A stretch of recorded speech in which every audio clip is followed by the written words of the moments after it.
Professor of Neurosurgery and Oncological Sciences here at Mount Sinai. He's the Director of Neurosurgical Oncology and the Director of the Brain Tumor Nanotechnology Lab. A lot of his recent research has been in the study of magnetic hyperthermia for the treatment of glioblastoma, as well as in fluorescence-guided surgery. And his talk today is going to focus on surgical judgment, which has come up as sort of a discussion point in when to stop when you have continued fluorescence. So looking forward to hearing that. Okay, thank you, Peter. Just share my screen. Sorry, I lost my voice a little bit last night, but hopefully it'll carry through here. Can you all see this okay? I'm going to put it on presentation mode. Okay. Looks good. Well, so I think, you know, this is a topic that is quite interesting to me, and I know, you know, our group as well has kind of talked about this several times, and it kind of builds off a discussion we had recently at the AANS in Philadelphia, where we had a panel of neurosurgeons from around the country. Here are my disclosures. I do have a financial conflict with 5ALA. I'm also a Synaptive consultant, and the other disclosures are not related here. So I'd like to talk a little bit about high-grade glioma, specifically glioblastoma, and some of the considerations that we have in terms of how we resect those tumors, and then dive into visualization of these tumors, and then understand how we use our surgical adjuncts to help us see the tumor better, but also localize function better. And then finally, kind of dive into some newer concepts and paradigms that we're exploring for possible treatment of residual tumor that may allow for safer maximal and maybe even supramaximal resection. And then end with, you know, the concept of when we should stop removing tumor. And I have a case that I wanted to highlight at the end, really for the residents. So, you know, I think that the extent of resection story for glioblastoma and high-grade gliomas has been published quite well over the years. And you know, the landmark article that started out was in 2001, the JNS by LaCroix et al. And that really kind of highlighted the fact that if you took out 98% or more of the contrast enhancing tumor, you could actually, you know, really impact survival of the patient and their outcome. And then there's been studies, you know, through the years, kind of looking at different gradations of that concept in terms of really looking at what percentage does make a difference. And that those numbers, while they're kind of variable, they are used now in how we judge patients for surgery. Of course, there's other factors we look at too, in terms of age, functional status, and pathology. But, you know, I think we kind of adopt those types of principles in our practice routinely now. But we can all say that if we could take out as much of the tumor safely as possible, that we can impact patient survival. And the other point that's important is that if we take out as much of the tumor safely, it also allows for chemoradiation or adjuvant therapies to work more effectively. And that's something that's also been looked at through the years. Well, when we look at our current paradigm, we really resect and focus on resecting the contrast enhancing portion of the tumor, as you see here. But the question is that enough? And we know that it's not enough, because we know that outside of that contrast enhancement are tumor cells that are growing and infiltrating the surrounding brain. So as you see here on the right-hand side, the red dots correspond to the cancer cells kind of spreading through the white matter pathways and subcortical regions of the brain. And this is something that, you know, Walter Dandy taught us, you know, 100 years ago, where you could take out a whole hemisphere and then some way or another, those infiltrating cells can cause a recurrence. But we do know that if we can go past the contrast enhancing border, we could impact survival. And that's part of the basis of the talk today. And we know that there's cancer cells there because there are studies where people actually biopsied those areas around contrast enhancing tumors, specifically Pat Kelly, who was the leader at NYU for a number of years. That was really his claim to fame. But, you know, how do we see those tumors better? And then the question is, how do we resect those tumor cells outside of the contrast enhancing portion without hurting our patients. So we know that poor functional outcomes after surgery really devastate glioblastoma patients. And this is a study out of the University of Florida by Miriam Rahman's group about 5 years ago. And you can see that if people have if they have deficits after surgery, the survival curves really separate out. And these are already people who have limited survival. So if you're going to take away function in someone who already has a terminal condition, that is really not a good thing. And that's something that's been shown in a number of other studies, including some guidelines that have come out. So how do we balance the good, where we maximally resect tumor and even perform possible supramaximal resection, with the bad, where we want to prevent postoperative neurologic deficits? And that's the conversations we have daily at our conferences. Well, the other conversation that's now becoming more important in these decisions is higher level executive function. And this is what the brain connectome is all about now. And there's a lot of attention now in how we can understand higher level cognitive function of the brain. And when our residents call us and say, well, the patient's neurologically intact after a large brain tumor resection, I pause, because I know they're not neurologically intact. In fact, there's probably 90% of our patients who have cognitive impairment that come to us, and probably that or more who have further deficits on a higher level after surgery. And then the question is, well, how do we kind of prevent that? And as you see these networks on the right, I'm just showing you what we call the DMN network, the default mode network, and then the central executive network, CEN. These are networks that are kind of located in executive function, higher level cognitive domains. And you can see they're well connected, all throughout the brain. So is there a window we can go in through to brain tumors based on how these connectomes are patterned in our brain that can help us understand how to minimize these types of deficits, which actually can be very disabling in our brain tumor patients? That's a story in evolution, but it is kind of an exciting story. And, it really was born out of the human brain mapping project that was published in 2016. So, I think that's something that, we are going to explore with the Glioma Connectome project. Well, going back to the concept of supramaximal resection, this is an editorial that Noah and I it's in press. You'll see it probably in the next week or two through JNS. And it's really an editorial about a paper from the Miami group where they looked at supramaximal resection of eloquent GBM tumors. And, immediately you think to your mind, well, is that a double-edged sword? I mean, are you going after all the tumor in an eloquent GBM and hurting the patient?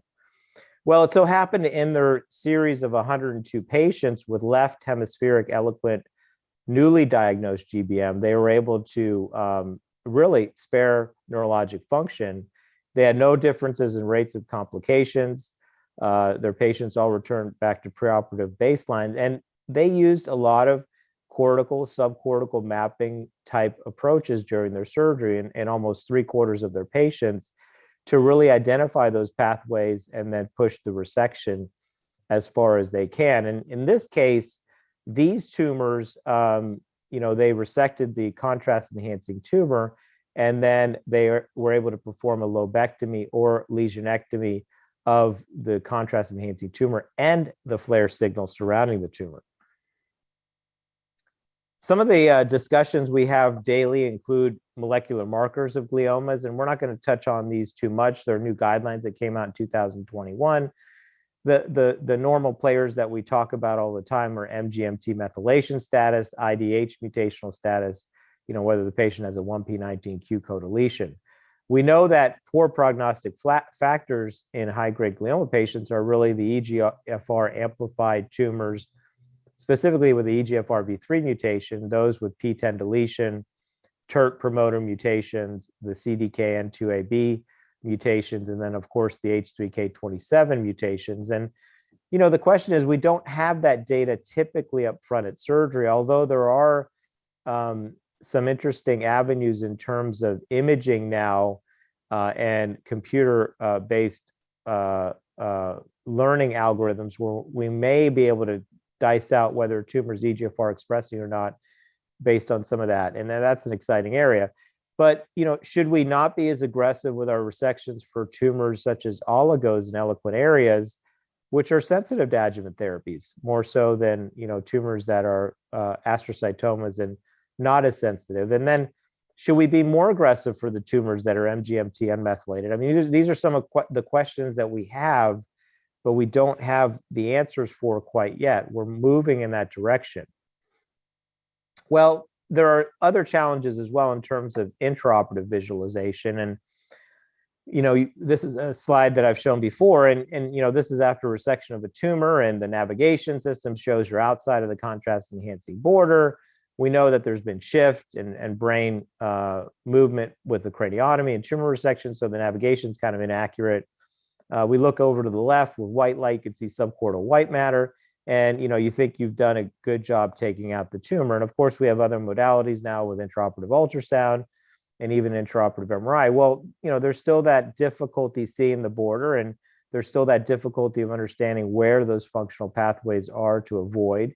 I think we always want to take out the tumor safely. So this is a technique that, I think is now gold standard for patients with brain tumors, and especially eloquent brain tissue, where we utilize, multiple different mapping methods. And this is a paper from the UCSF group published last year.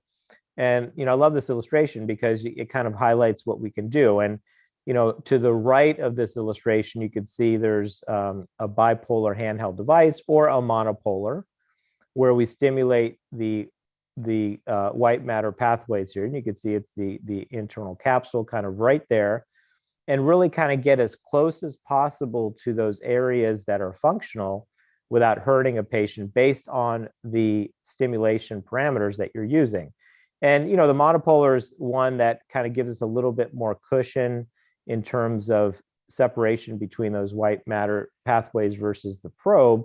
And then if you want to get really, really close, we use the bipolar handpiece, which can, take you even closer for your resections. And then, of course, you have the direct cortical stimulation, as you see here, and other mapping techniques. But, the combination of mapping and something like what we'll talk about in a second is fluorescence-guided surgery can really be powerful, because you're understanding where the white matter pathways are and you're delineating the tumor. Of course, there are limitations with these approaches. They're tools. They're not for everybody. And, we don't need to do awake craniotomies as much anymore. We used to do so many more awake craniotomies 10 or so years ago, but now with our mapping techniques, except for direct language mapping, we don't need to do awake craniotomies for those patients. And you can see here, this is kind of a nice illustration in a review that was published a few years back. You could see that the motor pathways are on the right, and you've stimulated those with whatever technology you're using. And then to the left, you can see the fluorescence-guided surgery. So you could delineate the tumor, and then you could discover where those functional pathways are to help guide your surgery. Well, the other thing that we have done, in addition to others, is understand how DTI can be used for our surgical planning. Well, DTI is quite powerful, and there's various iterations of that have come to fruition. And the way that works is it captures the difference in water diffusivity in brain tissue, and then the tractography algorithms exploit that to visualize those white matter pathways. And this is a synaptic system that we have and we use for all our patients and my patients at Sinai.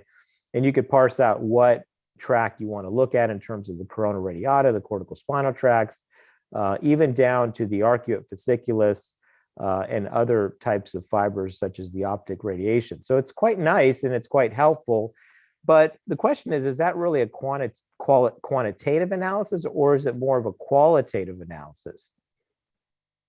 So then the question is DTI tractography accurate?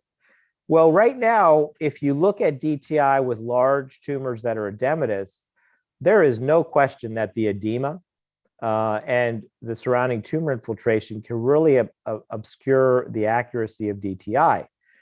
Remember, so DTI is based on the flow of water. So if you have edema present, which is basically vasogenic edema, that flow of water can be disrupted and the tractography then becomes quite inaccurate. So, can you model the diffusion MRI scan data to separate out the edema from the tumor infiltration, and complex those white matters with fiber crossings on an overlay of an MRI scan? So that's something that we're actually teaming up with the Penn group. So Ragini Verma is a DTI expert at Penn, and she and I and others are working on a new diffusion tensor imaging modeling to really understand the location of non-enhancing tumor, the so-called surrounding white matter pathways, and take into account the edema and those infiltrating tumor cells. So how do you do that? Well, what was just discussed was great. I mean, it was a great presentation on MRI, and this kind of piggybacks on that a little bit. So currently, tractography is based on what's called single shell voxel acquisitions. And, I'm not going to get into the physics of that because that's out of my expertise. But now with newer generation MRI scans, you can obtain what's called multi-shell diffusion MRI scan images. So those types of images then allow for better accounting of the water-based imaging in relationship to the tumor. And then these types of images, algorithms can be made to allow for overlay of the white matter pathways onto those images. So the question is, will this allow us to understand where those DTI white matter pathways are better in these edematous tumors, and also kind of identify the surrounding white matter pathways, because that would help us if we want to adopt this whole supratotal or supramaximal resection paradigm, which, as I started with the presentation, is where we are heading, because the contrast enhancing resection model is not where we're going to be. It's outdated, and we know that if we could take out more tumor, it's better, but we don't want to hurt our patients. So we're putting together a grant with Penn, and it's going to include a pilot study for inclusion of high-grade glioma patients for supramaximal tumor resection. And we will incorporate navigation, direct electrical stimulation, and fluorescence guided surgery with this new DTI modeling that will be developed. And it's a neat concept because we're partnering with Synaptive. So there's an industry component only in that they're incorporating it into their neuronavigation platform. The DTI technology and software is really being developed at Penn. So we're going to be applying it to patients. And what are we going to do? Well, we're going to use it to evaluate patients. And there's a group of neurosurgeons who are also going to be using the conventional approach. And we're going to be able to look at deficits in patients with different scales, including the NIH stroke scale and nano scores, to really understand how neurologic function can be impacted pre and post surgery utilizing this new planning algorithm. So the concept is we would overlay this on neuronavigation in the Synaptive system in hopes that we can identify those pathways better, in hopes that we could resect tumors better and more safely. So stay tuned for that. We're getting ready to submit that here in the summer. I'm going to switch gears a little bit from the DTI concept to more of the visualization concept. And our microscope is our workhorse. I mean, that's something that we all are comfortable with. I mean, it's really revolutionized neurosurgery and really allowed us to advance in all aspects of neurosurgery without question. But, now we have some newer visualization devices, right? We have, a device where we can activate by voice.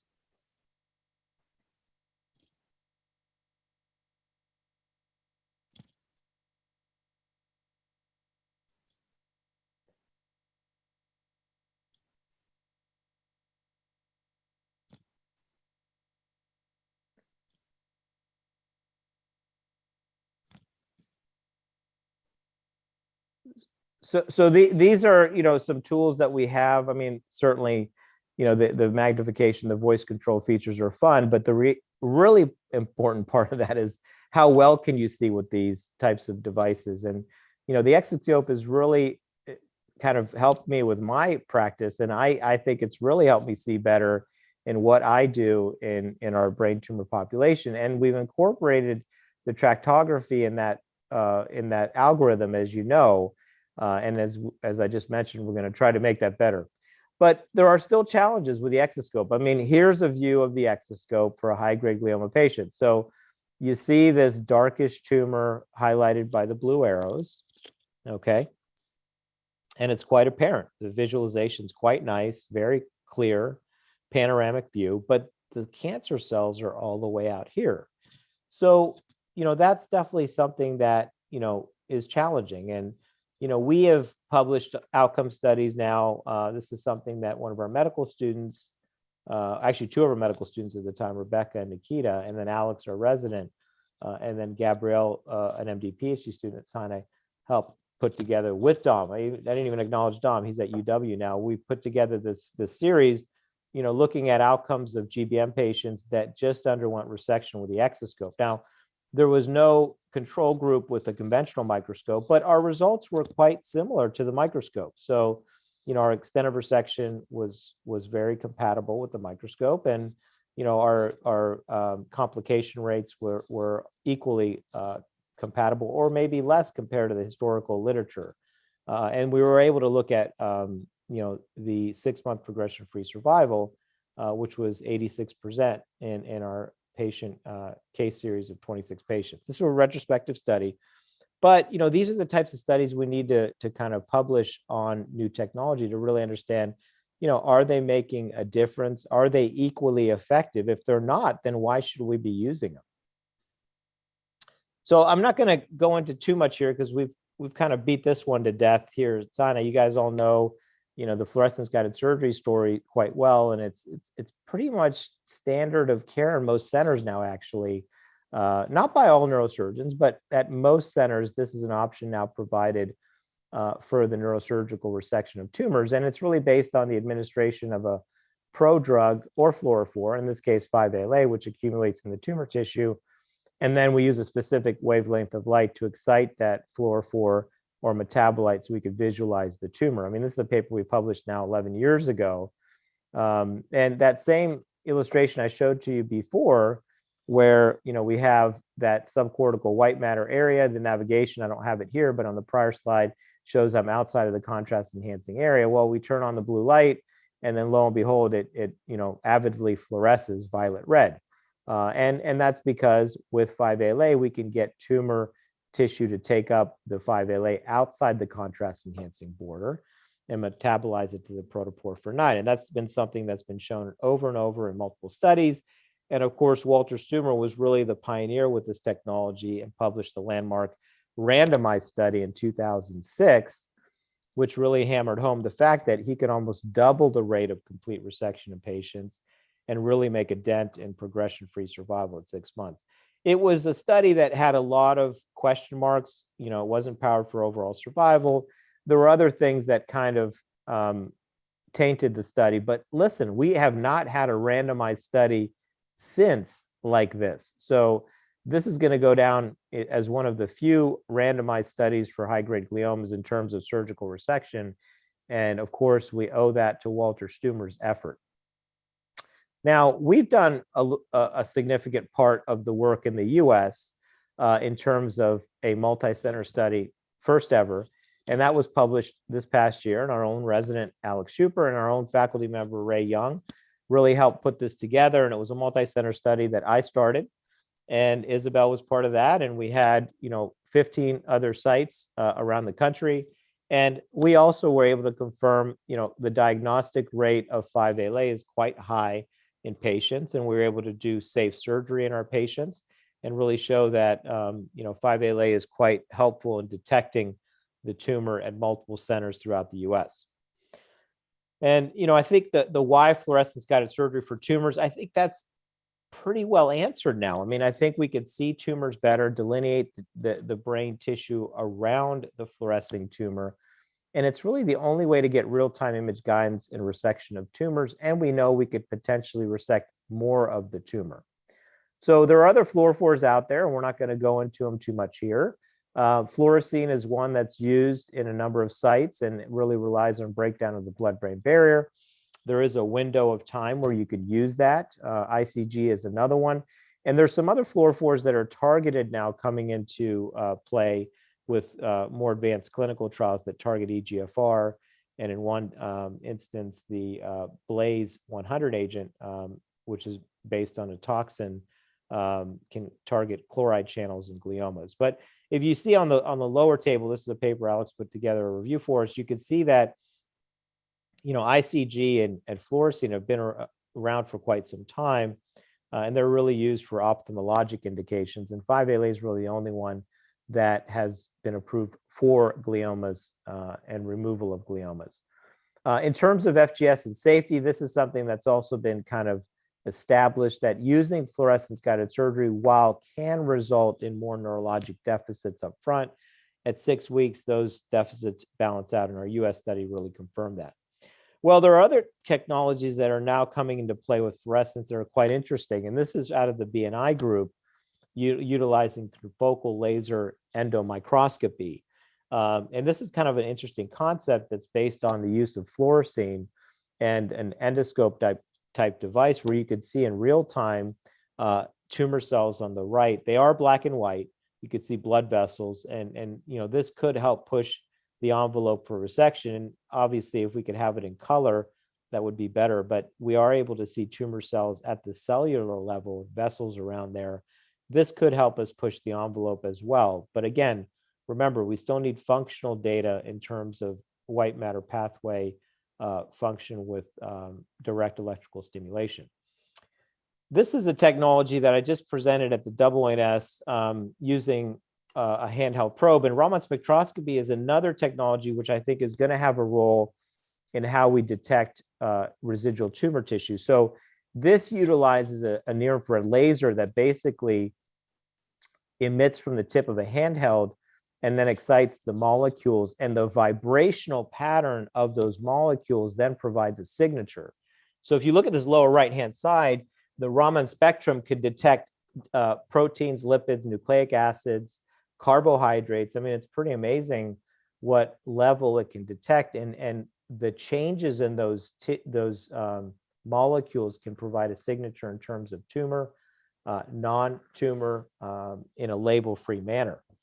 So this is a device we've been using for probably 1 to 2 years now in our cases, and we're doing it for brain mets and gliomas, and we're actually collecting data with the McGill group in Canada, who really introduced this technology years ago, and we're developing machine-based learning algorithms. I mean, this is just a case in the OR where we basically use this device and we collect tissue after we get the measurement. It takes about 2 to 3 seconds, and then we get corresponding tissue samples where we then correlate the Raman signal with the histopathology, so we can look at tumor cell burden, diagnosis of the tumor based on the Raman spectrum that's collected, and this is done at 2 independent centers with us here. So it's an exciting device that I think is going to have some merit in how we move forward in surgery. This is going to be just another tool where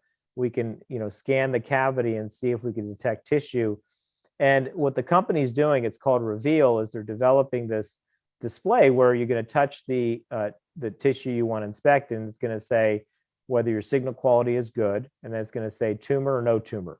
And they're working on a threshold of 15% of tumor cells, which I find fascinating. In our study now, we've been using 90%, which is pretty high. But you can imagine if you can get down to a 15% threshold of tumor, that could be quite powerful. And then if it could tell you what tumor you're operating on, it'll say good signal, tumor, no tumor, and then what tumor, whether it's a glioma, whether it's a meningioma, whether it's a brain metastasis or what have you. And that's based on some computer-based learning that they are developing. And I'm not going to get into the details here, but you can see that sensitivity and specificity is quite high for this device based on the McGill training data. And then even in the testing data was quite nice. So, we've been able to kind of reproduce those results at a separate center, separate surgeon, separate pathologist, to really highlight the fact that this is pretty diagnostic actually overall.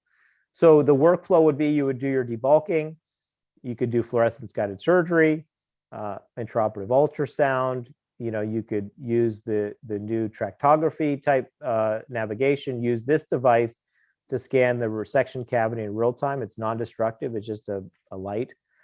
Get the data you have, and then just determine whether you want to push forward. So that's an exciting avenue that we're able to lead. There will be a multi-center study coming out with that next year. I'm going to talk just briefly here about intraoperative imaging because I think it's important. The MRI is something that, has been discussed over and over for use in patients. And, there's definitely, I think, a role for intraoperative imaging from that aspect, whether it's MRI or ultrasound, because I think, seeing residual tumor allows us to go back and resect that. So I think there is a role. When you start looking at it in comparison to other technologies, there's not a lot of difference, though, between 5LA and IMRI for high-grade gliomas. I think if you look at tumors such as low-grade gliomas and other tumor types, I do think the IMRI has the upper hand, and I think that's why we're even exploring it. So I'm going to finish off here with a novel concept that we're pushing along too, in terms of utilizing 5ALA for what we call intraoperative therapy.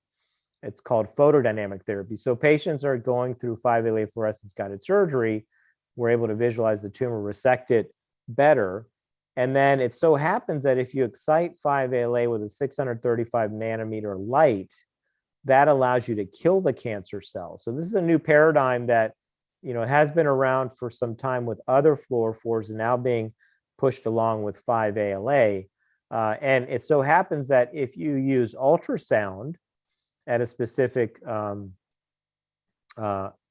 intensity focused ultrasound, not high FU, I guess we should call it low FU, you can also excite the protoporphyrin, which is a metabolite of 5ALA, and kill the cancer cell. So we published this article last year, and the French group finished their first 10 patients ever, where they did the intraoperative 5ALA photodynamic therapy. And you can see here, here's the illustration I want to show you here. So the concept is you resect the tumor, and then you put a balloon in the cavity, and then the balloon is expanded.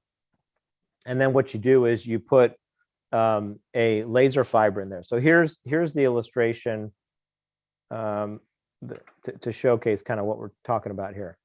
So the balloon gets expanded, there's a laser fiber in there, the laser fiber illuminates the balloon, and then the time and power results in the energy deposition in the cavity. So it's in this case, in the trial that we did, which was a phase 1, was 200 joules. We did not treat any patients at Sinai. This was all done in the University of Lille in France.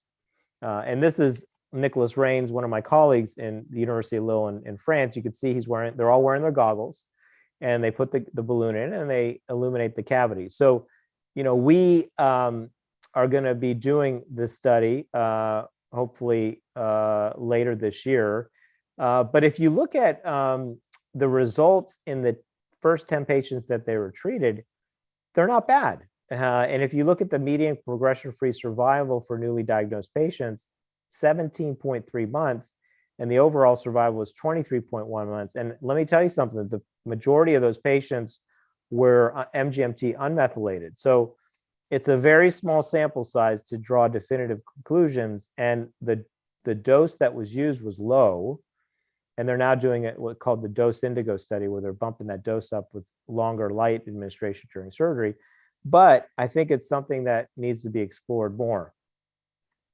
Here's the concept of sonodynamic therapy. So this is a cartoon showcasing a similar concept, but using focused ultrasound, not the light.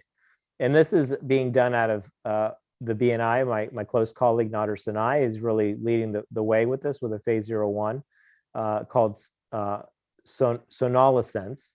And the only difference with this one is they're giving the 5-ALA IV instead of orally, which is interesting. But in this study, they're basically treating half the tumor with sonodynamic therapy to see what kind of treatment response they're getting. These are patients who may have inoperable tumors, and then they basically just get the IV 5-ALA. They may have had a biopsy before, and then they get through these treatments with sonodynamic therapy. So I want to kind of slow things down here towards the end and just really kind of go back to the concept. When should we stop removing tumor? Well, I think we need to utilize all our tools and technology at our disposal and really balance extent of resection with function. And I don't think one technology can be relied on to perform the best surgery. I think we have to use multiple technologies and really understand how intraoperative imaging visualization can help us make real-time decisions to push the envelope. And we are making those decisions. So the tools and the technologies are not making those decisions for us, right? A fool with a tool, yeah, you know the saying, right? A fool with a tool is still a fool. So, you know, the technology is assisting us in our decision making. And, you know, postoperative deficits in patients is a zero-sum game if more tumor is removed. So, you know, what I tell the residents is I'm not going to push the envelope if the patient's going to have a deficit in a patient who already has a limited survival. So that, again, the good with the bad. And then the whole concept of higher order executive function is something that we need to understand moving forward. And that's something that's getting more and more attention. And patients are going to want to know about this moving along in our field. So the balance is good maximal safe resection or supramaximal resection. And of course, the bad is postoperative neurologic deficits. I'm going to close it up here with a case here at the end. This is a case we did a few months ago. It was a Delta flight attendant. She was working on a flight from the actually it was from Nigeria to JFK. And she developed right upper extremity weakness, gait difficulty over a month. She had intermittent word finding difficulties. Let me go back here. She was taken to a local hospital and then transferred to us for further care. She had continued right upper extremity weakness despite steroids. So she had a fixed deficit. So here's the tumor. So, you know, obviously we're concerned about the tumor being involved with the surrounding motor fibers. So here's the tractography. And you can see the blue represents the cortical spinal tracts. And the tumor kind of is hugging that posterior part. Now, what did we talk about before? The edema really kind of obscures some of the DTI. So while there's no blue right next to the tumor, we know that the edema may cause inaccuracies here. So I know that the tracks are right on the tumor because the patient also has a fixed deficit after steroids. So, you know, that is helpful, but at the same time, we have to understand its limits. So she got 5-ALA and we did the resection of the tumor, and then we used the exoscope and then switched over for fluorescence imaging with the conventional microscope. We did motor mapping and we were able to excite the face, arm, and leg in the posterior resection cavity at 4 milliamps. And this was what we saw at that point. So there was residual fluorescence. This was along the posterior margin of the tumor. And then you could see the resection cavity there. So the question is, when do we stop, right? The urge is, man, I'm going to get that fluorescence out. I'm going to take that tumor so I'm a better surgeon and the patient's going to do better. Well, no, that's not the answer. The answer is you stimulated that area at 4 milliamps and there were cortical spinal tracts there. And the patient has a deficit on steroids. So for me, I elected to stop. And this is what happened. So there was a little rind of contrast there, you could see on that back part, and laterally. She woke up with a dense right hemiparesis. Her speech was fine. And then her motor function went back to normal over the course of several days. And then she's been able to ambulate normally. She has no motor deficits. And her quality of life has been spared for the most part, except she's going through adjuvant treatments. You know, she has fatigue and so forth from radiation treatments and chemotherapy. So a couple things that we just want to make sure we know is patients with fixed deficits, despite steroids, are set up for worsening deficits with surgery. So pay attention to that. If they get better with steroids, that tells us that the edema caused the weakness. It wasn't the tumor. Have to use all your tools, to really understand where the tumor is located and surrounding functional pathways. I think you can't resect all the fluorescent tumor tissue in those areas in certain cases. And going back to the point, we have to balance the good with the bad. Someone with a poor performance status post-op is going to have a greater poor prognosis. So it's just not acceptable. So, I have some other cases, but I think we're going to stop there and happy to answer any questions. Thank you.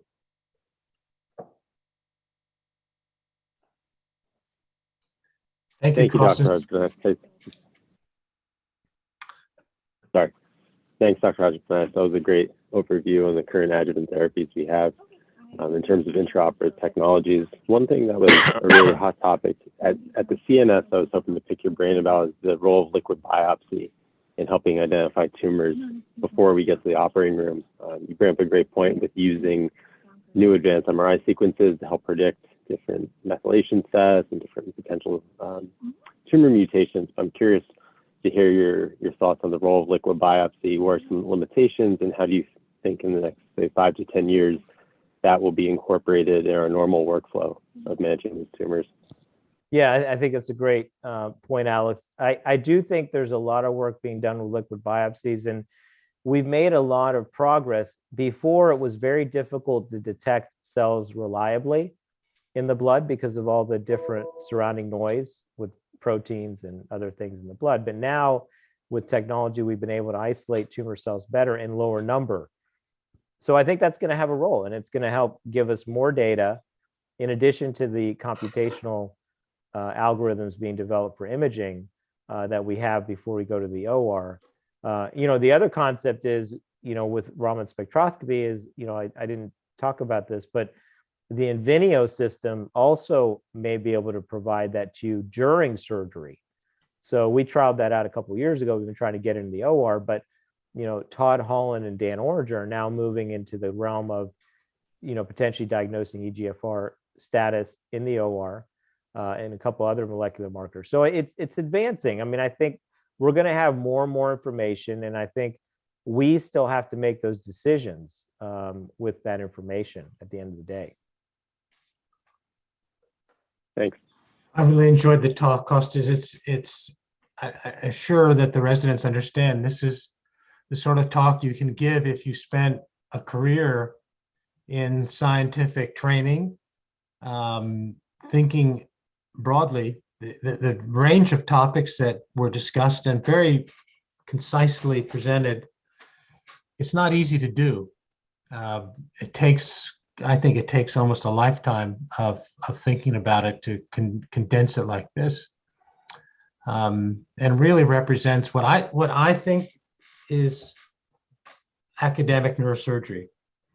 Almost every single case that Costas does is either enrolled in a study or he's thinking about something new, many times multiple things. And I think this is what makes the department successful. We see it in the work that Raj and Jack presented and what's happening in the vascular team with multiple studies. So I'm really impressed with what is going on. If there was one area where I would like to have heard more, it's on what you think the future of ultrasound will be for diagnosis, because as the resolution improves, that is something that is obtainable in real time. It can now be linked to the navigation with some of the newest deforming integrated software that Brainlab's coming out with. So I wonder how that's going to add to your IMRI and your fluorescence, Costas. Yeah, that's a great point. The Europeans, specifically the Italians, I'm drawing a blank now, Federico, anyhow, yeah, their group, and actually they're going to be having a whole session at the EANS on this, where they're going to have a day symposium and educational seminar where you can have a hands-on approach. But yeah, the ultrasound technology is advancing with the incorporation of novel imaging during surgery. So you're going to overlay your MRI scan, but there are certain things with the ultrasound that you can detect now, and then going back and incorporating that with Brain Lab, for example, can really highlight some of the margins of the tumor that normally you couldn't see with ultrasound because of the resolution. So, they're also overlaying, white matter tractography surrounding the ultrasound in ways that are going to be quite powerful. So yeah, stay tuned for that one. That hasn't quite hit us well yet, but it's on its way. And the Europeans are already doing a lot of this stuff with the more advanced ultrasound techniques. Yeah, it only makes sense. What's this? I wanted to ask you about the workflow for the photodynamic therapy, because I'm sure that there's a way, and at the moment, I think they're inflating the balloon in the OR and sitting and waiting while you illuminate, but I'm sure there's got to be a way to basically leave a balloon catheter in there post-operatively and treat for hours or days even, and then pull it almost like an EVD, or the way we do convection enhanced delivery in the brainstem. Yeah. So that's a concept that has been discussed. Remember, the light will photo bleach the fluorophore. So the longer the light's there, the longer the photo bleaching effect occurs, and then that whole killing effect kind of goes away. But the question is, could you stereotactically implant something like that and then kind of leave it in for a few hours and then kind of remove it later, so you don't have to have a craniotomy? Yeah, so there are all these different techniques being developed for that. The Europeans, there's two camps now. There's the balloon camp, which the French are leading, and then the Germans are leading the interstitial photodynamic therapy camp, where they're basically doing a bunch of burr holes and stereotactic placement of laser fibers in the tumor. So they could put anywhere from 5 to 8 laser fibers in the tumor, and then they basically illuminate for whatever time they want to, and then they take them out. They claim that it's safe. One of my critiques is, well, in the US, we're not going to want to do 8, different burr holes, little burr holes in placement of a laser fiber. We will take the patient to the OR, we will put a balloon in, but maybe for the inoperable tumors like thalamic tumors where you're using light, lid is what we've been trying to do for some of those inoperable tumors, but the heat causes side effects that are sometimes scary. Whereas with this, could the light be a safer approach? I mean, you could argue with stereo EEG, we put in 20, 25 That's right. leads. Yeah. So, I mean, with a robot, you could easily put in 10, 15, 20 laser fibers safely if you plan it, and then you can treat these deep tumors without the heat effect. It's a cool concept. Yeah, I mean, and then the question is, could you start treating tumors like DIPG tumors? Where, then the risk kind of goes up a little bit. But I certainly think that's an approach that could be looked at. Thanks. Comments or questions?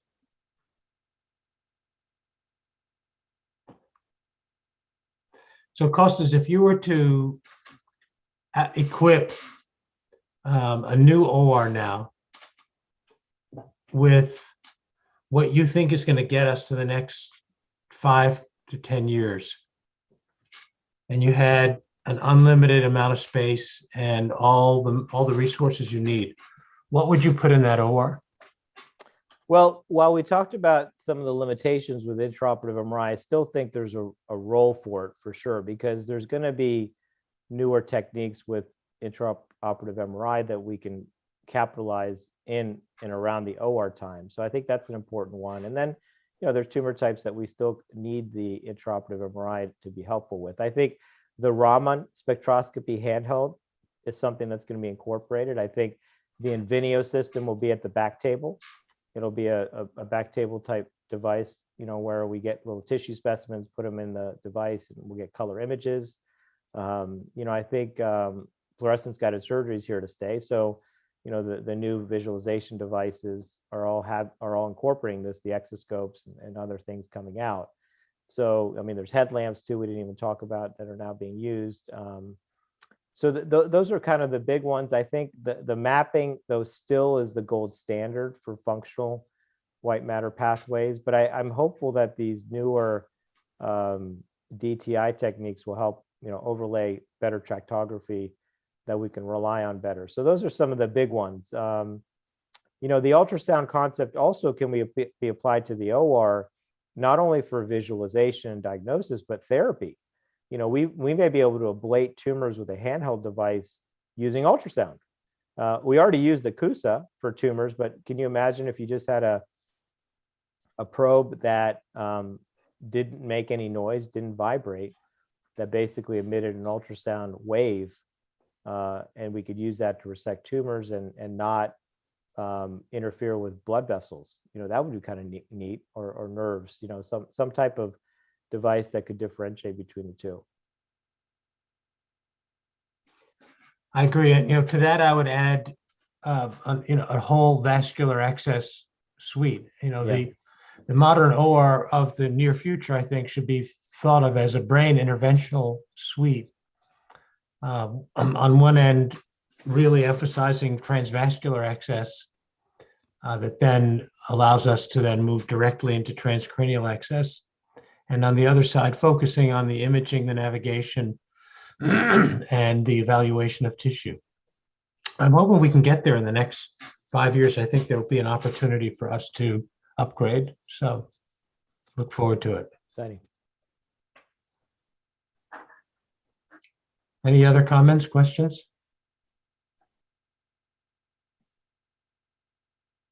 All right.